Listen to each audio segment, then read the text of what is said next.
Bonjour à vous tous. Aujourd'hui, nous sommes avec M. Marcel Thibault. Puis, Marcel, ça va bien? Tout le temps. Bon, parle-moi de ça. Toujours en forme? Tout le temps. On n'a pas le choix. Pour parler d'histoire, surtout, c'est bien intéressant. Aujourd'hui, on va parler de baseball. Tu vas nous relater tes souvenirs que tu as du baseball. À partir des années, encore, 40? l'année de mes parents. OK. L'année de mes parents, mes oncles. Ça remonte dans les années, eux autres qui ont commencé avant ma naissance en 41, là.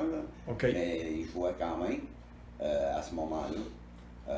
On a commencé au moment où j'avais l'âge de me rappeler de ce qui se passait. De tes souvenirs? Oui. Dans les premières années de jeunesse, que je me rappelle, mes parents, mon père jouait. OK. Il y avait mon oncle Léo Pelletier, Jean Pelletier, tu avais les Greniers, tu avais un Belair, tu avais Paul Grenier, qu'on appelait Tipit, on avait Pichoute de Lorge, Ah ouais. il y avait le premier but, c'est un pot de vin.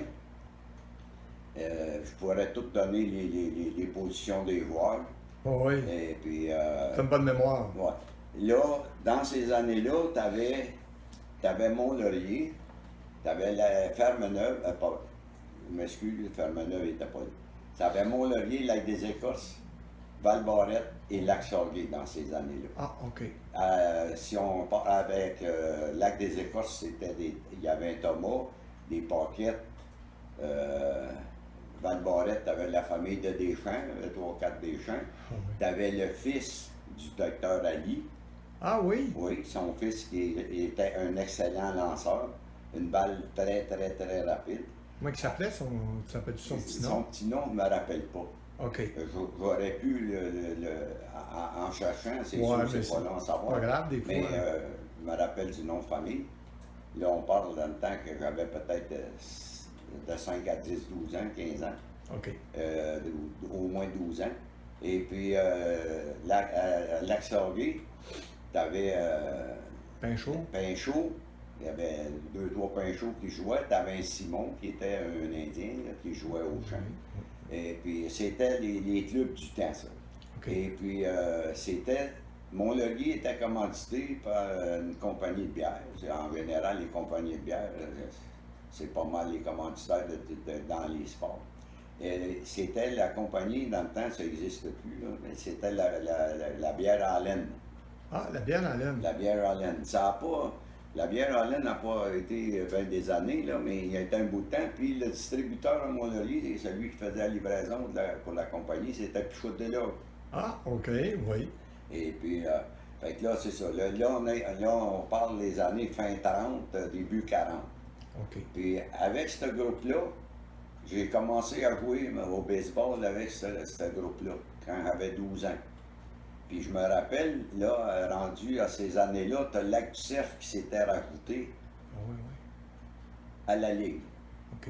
Puis dans les mêmes années, un an ou deux après, il y a eu Notre-Dame de Pontmain. Et là, tu avais les Bondus, tu avais les Goujon, les Constantino. Dans le temps, c'était le père Constantino, qu'on disait le père Constantino, qui était président de la Ligue. Et puis, c'était l'hiver, c'était le hockey. L'été, c'était le baseball, la pêche, puis ces choses-là. Mais tu n'avais pas les sports qu'on a aujourd'hui. Fait que tu avais tous les petits villages avec le club de balle. Et puis là, un peu plus tard, là, il est arrivé, eux autres qui ont disparu, là, certainement à cause de l'âge avancé. Et puis là, il y a eu une autre ligue qui s'est formée, qui avait Mont-Laurier, il y avait Lac-des-Îles, il y avait Notre-Dame-de-Pontmain, Notre-Dame-du-Loup, Notre-Dame-de-la-Salette. Ah. Puis il y avait Lac-du-Cerf, il y avait Kiamika. Avec la famille à Kiamika, tu avais la famille de Saint-Jean, OK. les Maillés et de Lac-du-Cerf. Et puis, bon, durant ces années-là, là, à un moment donné, nous autres, à Mont-Laurier, c'est un peu normal que ça avait arrivé, à un moment donné.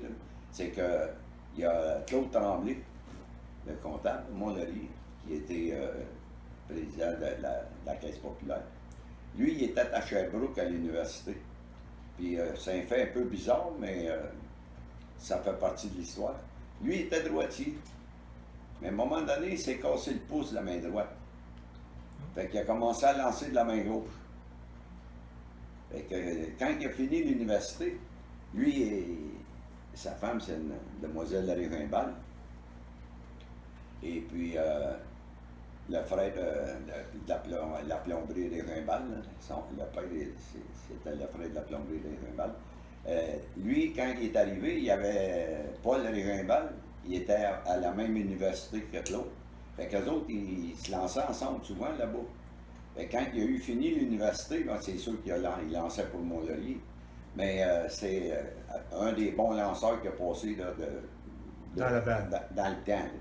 Dans l'époque. Dans l'époque, puis même peut-être si on prend l'ensemble, là, en général, c'est un des meilleurs qui a passé dans la région. Okay. Et puis ben là, quand on jouait, c'était pas le fun. C'était pas le fun pour les gars d'aller jouer, puis c'était encore moins le fun pour les clubs adversaires, parce qu'ils pouvaient aussi bien faire 22, 23 strikeouts.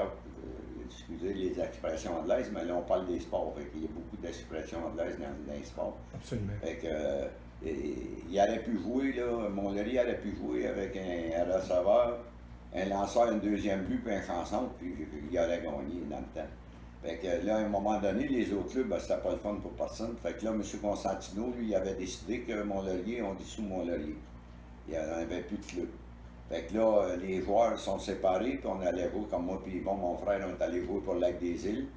Claude est allé un petit bout de temps aussi, une couple d'années, parce que moi, à ce moment-là, vu qu'on ne pouvait plus jouer, ben, moi, j'arbitrais ces fins de semaine-là.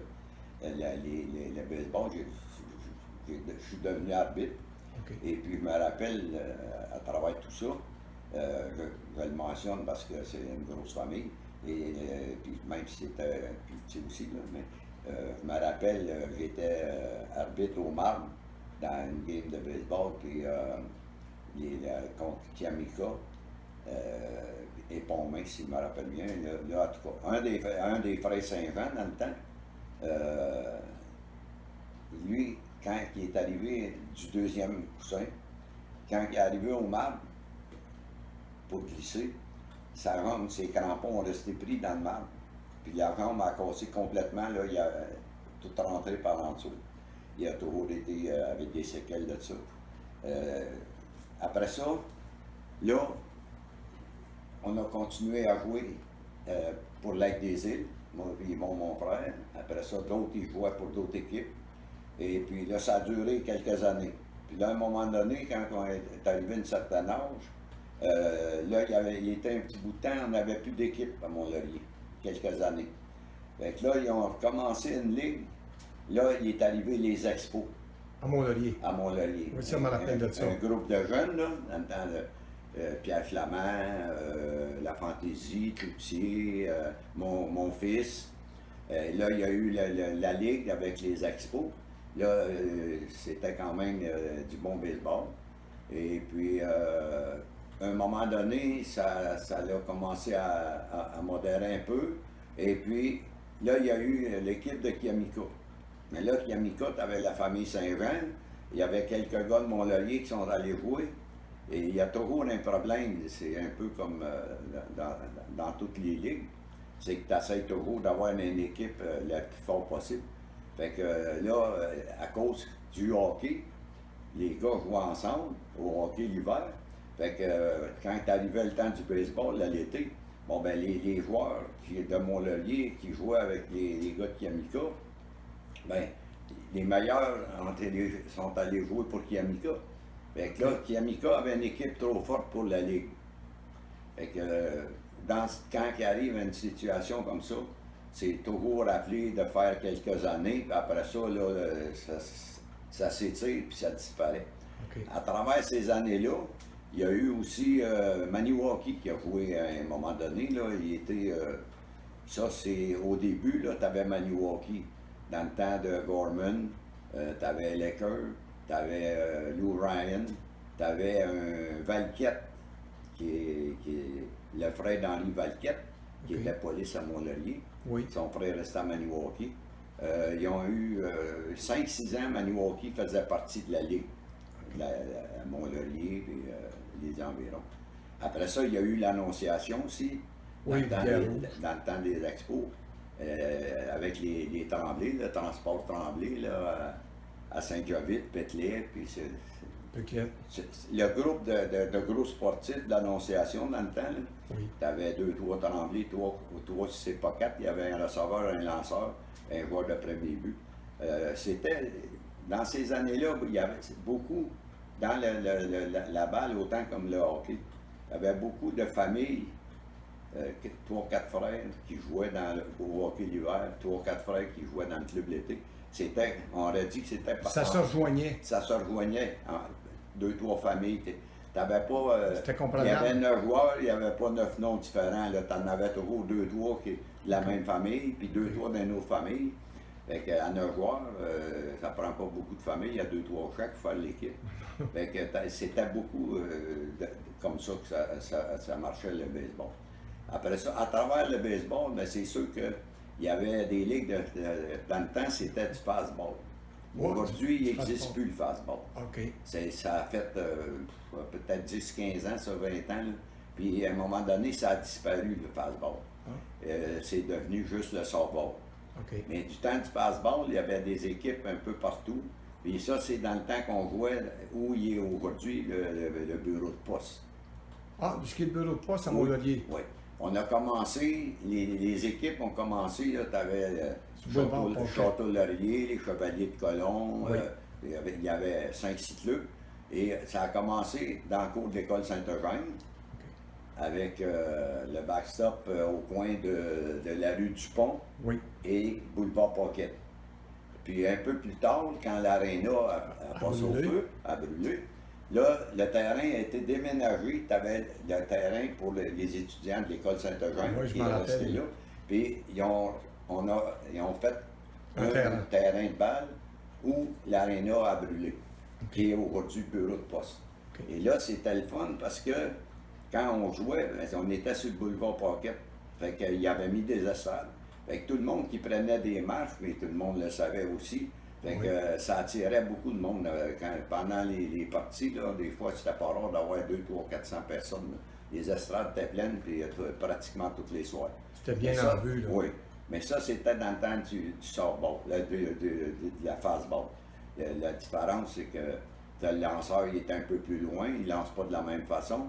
Mais à un moment donné, ce qui a fait que le fastball a disparu, c'est après que j'ai fini de jouer, moi, là, parce que ça a continué après.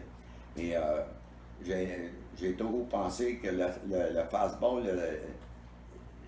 il n'avait plus, c'est à cause que c'était difficile de trouver des lanceurs, assez de lanceurs de calibre.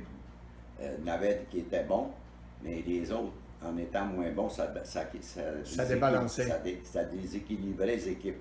OK. Donc à partir de là, le fastball a disparu, puis le softball a pris la place. OK. Puis encore aujourd'hui, il n'y a pratiquement plus d'équipes de balles dans la région. C'est comme le hockey, c'est juste des lignes de garage, à part que les jeunes là, qui vont jouer un peu à l'extérieur. Là. Mais il n'y a plus le hockey où la balle est bien différente aujourd'hui avec, si on recule même de 10, 12 ans, 15 ans, 15 ans. il n'y a plus de baseball, plus de ligne de baseball. Dans le terrain du lac Nadeau et Saint-Jean-sur-Lac, Oui. là, il y a un peu c'est du softball. Puis il y a chaque année, il y a le gros tournoi provincial à Val-Barrette qui attire beaucoup de monde aussi. OK. Et puis aujourd'hui, c'est rendu fastball. Ça a commencé un temps avec du baseball, c'est devenu avec le fastball, puis aujourd'hui, c'est il y a Layton aussi, dans la région de Layton, qui a un tournoi. Et de nos jours, c'est à peu près les seules places. Il n'y a plus d'équipes régulières Comme avant. comme avant. Puis, C'est moins après, populaire. c'est moins populaire. Puis en plus, c'est qu'après que c'était transféré en arrière du Palais des Sports, de la polyvalente, ben le monde allait plus voir jouer. Tu avais les amis, la famille, mais il n'y avait plus de spectateurs. Plus autant en grand nombre. Non, parce que c'était loin à aller à marcher. Et puis, c'est moins à vue. On a parlé de moins en moins, c'est devenu moins populaire. Fait que c'est comme à peu près n'importe quoi là, de nos jours. Tout ce qu'on avait de bien populaire, c'est comme exemple la course de canot. Un temps, Ah. tu pouvais pas t'en aller à Fermeneuve, ni sur un côté, ni sur l'autre de la Ah non, rivière. mais La rue était pleine. il y avait des milliers de personnes Ben qui oui, suivaient ça. ben Je oui, me nous souviens autres, bien. là, j'avais mon chauffeur, moi là, ben je dis j'avais mon chauffeur, c'est une question de parler parce que j'y tirais toujours un petit peu la pipe là. Gilles Courtemanche qui était Oui. annonceur de la radio. Et puis quand on descendait, moi, il fallait toujours j'attendre pour commenter la course. Exemple, à Fermeneuve, il y avait un tour de bouée. Oui. Bon, ben, il fallait qu'on attende que le dernier soit passé. Fait que pour s'en venir à Mont-Laurier, ça nous prenait un char de police, puis moi je disais toujours mon cowboy. Je prenais mon cowboy qui chauffait l'unité mobile d'O'Keeffe pour se rendre, venir à bout, passer à travers tout le monde pour se rendre à Mont-Laurier. Fait que c'est juste l'exemple de dire, là, dans le temps, là, tous les sports qu'il y avait dans la région, c'était suivi par la population. Beaucoup m'en rappellent. Ah ouais, ah ouais. Puis, J'aimerais ça souligner quelque chose, Oui. Marcel. Excuse-moi de te c'est couper, bon, là. aucun problème. Il y a eu une ligue de filles aussi au baseball Oui. dans les années 70 qui s'appelait l'équipe Les Hirondelles. Les hirondelles, c'est pas au baseball, ça, c'était Mais à fastball. à fastball. Oui. Excuse-moi. Ouais. Là, tu avais Les petites t'avais- marcottes. Il y avait une bonne équipe. Tu avais les petites marcottes, Oui. les 3 sœurs, ou 4 même. Lynn, Diane, Suzy, Oui. puis Après José. ça, tu avais une petite Davio qui lançait. Oui. Après ça, tu avais Céline Moillette qui jouait. Une petite Durocher aussi. Hein? Il y avait la petite Durocher aussi Oui. qui était très bonne. Oui, oui, oui. Et ma fille a même joué les dernières années. Ah, ta fille aussi? Oui, oui. Puis ça, dans ces années-là, on jouait souvent contre les filles. Ah oui? Oui. Moi, je faisais de la musique dans le temps dans un bar, dans un club. OK. Et fait que j'avais fait une équipe de musiciens. Ah, Mais la moitié n'était pas des sportifs, là. Fait que c'était pas fort. On était 2-3 peut-être, là, qui jouaient régulièrement, mais les autres, c'est pas des joueurs de balle, ils jouaient quand on jouait contre les hirondelles. OK. Et puis à ce moment-là, j'avais trouvé un nouveau magasin qui était ouvert sur la rue Sherbrooke à Montréal. Et puis ça s'appelait Richard Music Shop. Et puis parce que j'emmenais les musiciens acheter de la musique là-bas, pis tout, ils nous avaient commandité les musiciens. Ils nous avaient fait faire des chandails. Ah oui? Avec, ouais, c'était un chanteur avec un micro, en tout cas, sur le chandail, c'était marqué Richard Music Shop. Fait que ça, c'était le groupe de musiciens de la région Contre les Hirondelles. contre les hirondelles. Ça, là, c'était super le fun, puis les hirondelles nous battaient. Ben oui, je me rappelle, j'allais voir ça. Ah ouais. Les années non, 77, 76, 78. Oui, oui, oui. Il y avait une bonne équipe, les filles. Ah oui, t'as bon. Oui. C'était Garneau, là. Garneau qui était l'entraîneur, le professeur d'école. Là. OK. Et puis, ah non, il y avait une bonne équipe. Fait que ça résume un peu le côté. peu les ligues de balle. Le balle, softball, fastball, baseball de la région. OK. Si on recule là, aux années que je me souviens, c'est les années comme je disais au départ, là, c'est les années milieu 30, parce que c'est des gars qui jouaient dans les années de milieu 30 à 45, 50, là. Bon, ces gars-là, ben moi, je les ai connus quand j'étais jeune, puis j'ai commencé à jouer avec eux autres à l'âge de 12 ans. Je me rappelle même que à Lac-du-Cep, dans le temps, le terrain de balle, il n'était pas au niveau. Fait que tu avais le diamond, on appelle le diamond, le début, tout ça. Oui. Mais quand tu commençais pour les champs, là, le champ redescendait. Ah, Puis à grandeur j'avais, quand j'étais moi je jouais au champ gauche. Et puis à grandeur j'avais, quand le monde était là, ou les buts, ou le catcher, le receveur, Oui. ou le frappeur, ils me voyaient même pas, on me voyait juste la tête qui dépassait. Parce Ok. que j'étais dans le descendant. ça descendait beaucoup. Ben oui, ah oui. Ah, Mais c'est sûr. dans le temps, les cultivateurs, ils travaillaient ces terres, puis Ouais. tout ça. Fait que les terres, ils n'avaient pas comme aujourd'hui. Mais par contre, toutes les terres étaient cultivées. Donc, pour le champ de baseball, il fallait que tu trouves un champ quelque part. Mais là, s'il n'avait pas au niveau à grandeur, mais on prenait ce qu'il y avait. Ben absolument. Puis ça ne changeait pas grand-chose de toute façon. Là. À Mont-Laurier, excuse-moi, là, Marcel, à Mont-Laurier, le premier terrain de balle, là, si je me souviens bien, il était pas loin de la rue Panet, en quelque part, là. Oui. Bon, là, tu Est-ce qu'il y a le avais centre d'achat, l'autre bord, là, c'est ça? juste où aujourd'hui est les bâtiments de la boirie. De la voirie. Ouais. Le centre d'achat, Oui. Juste sur l'autre bord de la juste de rue. l'autre côté, il y avait un garage sur le coin. Oui. Et puis en arrière du garage, c'était le terrain.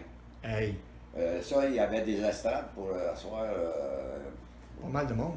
400-500 personnes. Ah oui. Ah oui, dans ces années-là, c'était très fort le baseball dans la région. C'était Et populaire. puis à un moment donné, il y a eu un ouragan. Ah, Puis l'ouragan avait ramassé, ben nous autres dans Mont-Laurier, le vent arrive toujours au nord-ouest, hein, puis ça donnait exactement dans les estrades. Fait que tout le toit est parti au vent, il a traversé l'autre côté de la rue, puis tout tombé dans les fils électriques. Puis, et dans ces années-là, tu avais le club de baseball, ça s'appelait les Richelieu. ah, C'était ok. le club Richelieu. Et puis l'instructeur, le coach, c'était M. Lortie, Eugène Lortie. Ok. Puis ça, c'est les années où tu avais son gars, Hugues Lortie, qui jouait avec nous autres. Tu avais Régent Hautain dans ces années-là. Ok. Il y avait les frères Leclerc, Jacques et Gilles Auchamp. Il y avait un Durand qui travaillait pour la boirie à Mont-Laurier, qui, lui, c'était un Durand qui restait à la Minerve. Oui. Mais vu qu'il travaillait à boirie, il avait déménagé à Mont-Laurier, il jouait avec nous autres. Et puis c'est dans ces années-là que Tremblay, que je comptais tantôt, Oui. bon, c'est dans ces années-là que Tremblay est arrivé avec Paul Régimbal, puis tu avais Raymond Bergeron aussi dans ces années-là. Ça, c'était ça a été les bonnes années du baseball dans la région.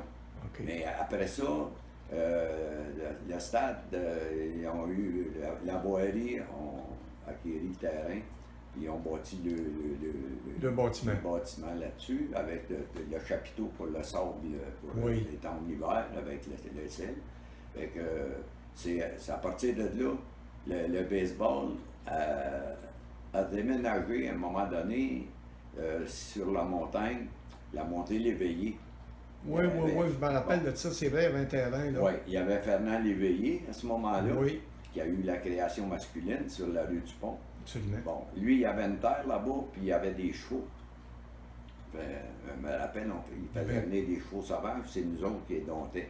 On a pris pas mal de plonge avec ça. Et puis, à un moment donné, on a fait un terrain de baseball, là. Peut-être un 5-6 ans, le terrain de baseball était ces terrains de Fernand Léveillé. Oui, je me rappelle C'est de au ça. bout de la montée Léveillé, là, par la rue de Chapelot, là, pour aller Oui. vers les ponts couverts. Il a monté Léveillé. La rue Oui. finissait, puis au bout de la rue, là, il y Moi, je me avait rappelle de ça. un Il y terrain. avait un tour à chevaux, là. C'est tout ça, c'est ça. Fait que, dans l'ensemble, pour la région, c'est à peu près l'histoire du baseball à partir des années, mettons, on pourrait dire peut-être les années 30-35 à aujourd'hui. OK. Et aujourd'hui, ben, ça fait quand même peut-être 6-7 ans là, qu'il n'y a plus de baseball dans la région.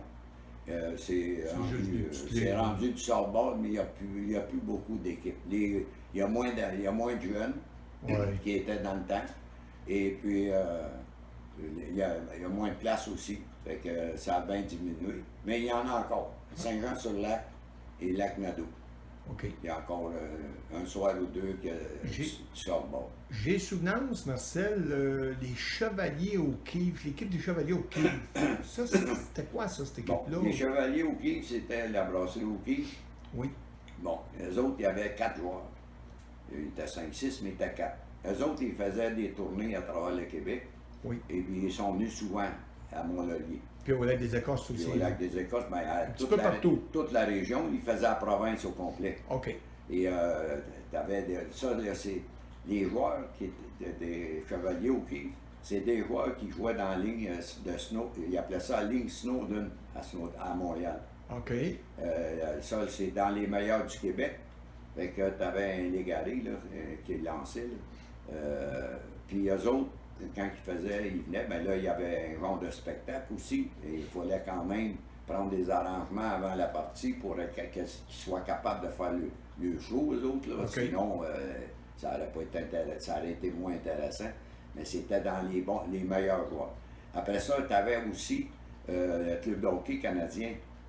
Oui. Il y avait l'équipe de balle l'été qui faisait il se promenait un peu partout à travers le Québec pour faire de la publicité pour le club de hockey canadien. Oui, c'est vrai, je me rappelle de ça. Oui, avec tous les anciens joueurs, comme Stéphane Richer. Oui. Les gars, il y avait des équipes, le mieux avoué. Claude, son frère. Oui, il y avait les gars, là, tu voyais ils venaient avec le costume des Canadiens. Des Canadiens. Et puis, les autres, ils faisaient le Québec. Les autres, à tous les ans, Chevalier Hockey, Club de hockey canadien venait jouer à Mont-Laurier. Partout à Rivière-Rouge, Lac des Il Écoles. faisait la région, il allait partout au Québec. C'est ça. Il allait un peu partout. Je me rappelle Ludwig, le joueur de défense. Okay. Ludwig. Et avec les cuisses grosses de même, quand il frappait la balle, là, c'était. Elle allait plus loin que les gars qui frappaient au baseball, les gars comme Stéphane Richer, là, au bâton. Là. Quand c'était pas rare, là, c'était loin là, au bord de la clôture, les circuits. Ah, il y allait avant. Oui, c'est des gars de 6 pieds, 200 Les livres. gars étaient forts. En top shape, comme on dit. Là. Fait que, non, il y avait une bonne équipe, eux autres. Fait que dans le fond, ça a cessé, quoi, au début des années 80 et plus? Oh, plus que ça, moi je dirais 89. que début des années 2000. Ah, OK. Oui, au début des années 2000. Là, Ça a beaucoup slacké. Oui, bien, il n'y a pas juste la région qui a moins de joueurs de balles ou des choses de même. C'est un peu provincial, c'est un peu partout. Et avec les technologies d'aujourd'hui, les jeunes, là, c'est pas mal tous les sports. Là. Moi, je me rappelle, j'ai été 5 ans là, en charge des patinoires à Mont-Laurier. Et puis, c'était toujours les mêmes qui venaient, mais il y en avait beaucoup. OK. Mais aujourd'hui, si tu vois les dernières années, là, il y a 5 ans, là, à peu près il y a 5 ans, on jouait dans le hockey avec mon frère, on jouait dans la Ligue des Tamalous, qu'on appelait les 50 ans de plus. Oui. Et puis, moi, jusqu'à 75 ans, j'allais jouer dehors avec les jeunes. Parce qu'on jouait une fois ou deux par semaine, une partie à Fermeneuve, une partie à Mont-Laurier le mardi, puis le samedi ou le dimanche à Fermeneuve. Fait que le soir, on allait jouer ces patinoires dehors avec les jeunes. Puis il était, quoi, 10-15, c'était toujours les mêmes qui étaient là. Okay. Tu voyais plus ça, là, des 50-75 sur la glace qui courent après la rondelle. Là, ça a toujours diminué depuis ce temps-là. Oui, depuis le début des années 2000, même je dirais, ça a commencé à diminuer là, dans les années 90, début des années 90. Là, à chaque année, on voyait des changements. Et là, il y a des patinoires, mais c'est plus employé comme c'était dans le temps. OK, c'est moins populaire. C'est moins populaire, mais écoute, les jeunes... Avec la nouvelle technologie, tout ça. Nous autres, tu sais, on se rappelle, t'as vécu ça. On jouait au hockey dans l'une. On jouait au hockey, à balle, n'importe où qu'il y avait un terrain, on jouait. Et puis, nous autres, quand on était jeunes, là, les parents, s'ils voulaient réellement nous punir, tu sortiras pas dehors la fin de semaine. Ou à soir, là, la punition, c'est que tu sors pas dehors. C'est la pire punition que tu pouvais donner. C'est vrai. Et puis si tu compares ça aujourd'hui, ben, la pire punition que tu peux faire à un jeune, c'est de dire tu vas aller jouer dehors. Ah oui, ça... C'est l'inverse. C'est plus comparable. Là. À partir des années 90 à aujourd'hui, tu ne peux plus comparer ce qui se passe dans la vie là, des jeunes. Puis en plus, moins d'enfants qu'il y avait, des familles de 7 000 enfants, t'en vois plus. Fait que c'est tout un ensemble qui fait que c'est normal. Il ne faut pas dire que c'est normal, mais c'est réaliste. C'est un paquet de facteurs. C'est réaliste de dire que les jeunes aujourd'hui, s'amusent plus comme on s'amusait dans nos années à nous autres. C'est plus les mêmes amusements. Non, c'est différent. À cause de la technologie, quelque chose. Fait que dans l'ensemble, c'est pas mal ça. Fait que, un gros merci. On va peut-être vous revenir avec d'autres informations. C'est pas des affaires pour dire. C'est pas pour vous apprendre beaucoup de choses, mais c'est pour vous renouveler la mémoire, pour les plus jeunes surtout. Les plus vieux, ben, ils l'ont vécu, fait que ça les ramène dans le temps. Puis à cette époque-là. C'est dans l'époque, puis de toute façon. C'est ça des gars d'histoire. Oui.